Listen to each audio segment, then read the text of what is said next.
বিশ্বকবি রবীন্দ্রনাথ ঠাকুরের সহজ পাঠই এবছর পুজোর থিম। বিশ্বকবি স্মরণ ও শৈশবের স্মৃতি। এই বছরের পুজোয় জোড়া নস্টালজিয়ায় রয়েছে ঐক্যতানের পুজো মণ্ডপে, রয়েছে সাবেগী আমেজও। রবিবার খুঁটি পুজোর মধ্যে দিয়ে এবছরের পুজোর শুভ সূচনা হলো এই ক্লাবে। প্রসঙ্গত সপ্তম বর্ষে পদার্পণ করল চন্দনপুর ঐক্যতান জনকল্যাণ সমিতির শারদোৎসব। প্রতি বছরই তাদের পুজোয় ভিন্ন রকমের ভাবনা থাকে, এবছরও তার ব্যতিক্রম হলো না। 2024 সালে তাদের পুজোর ভাবনায় উঠে এলো শিশুদের কথা। ছোটদের সঙ্গে রবি ঠাকুরের যে ভাবনাগুলি সম্পৃক্ত তাই ফুটিয়ে তোলা হবে মণ্ডপ সজ্জায়। তাই এই বছর চন্দনপুর ঐক্যতানের পুজোর থিম সহজ পাঠ।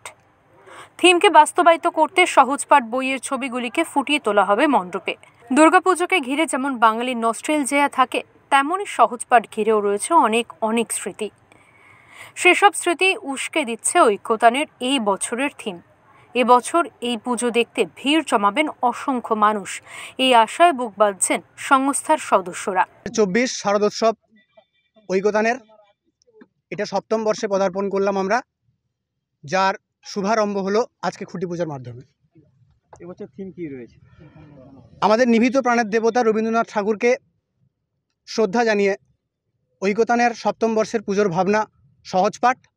আমরা এই ভাবনায় ভাবিত হয়েছি, তার কারণ হচ্ছে বিগত বছর থেকে আমরা দেখতে পাচ্ছি পঠন পাঠনের প্রতি ছাত্রছাত্রীদের একটি অনীহা এবং সমাজ মাধ্যম, মোবাইল এইসবের প্রতি ছাত্রছাত্রীদের আকর্ষণ ধীরে ধীরে বেড়ে চলেছে। তাই আমরা কবিগুরুর সহজ পাঠকে ভাবনায় ভাবিত হয়ে এই বার্তা দিতে চাই যে আগামী প্রজন্ম যাতে এই সমাজ মাধ্যম, অনলাইন পঠন পাঠনকে না বলে প্রথাগত পঠন পাঠন অর্থাৎ বই পড়া। পূর্ব মেদিনীপুর থেকে প্রদীপ কুমার মাইতির রিপোর্ট, ওঙ্কার বাংলা।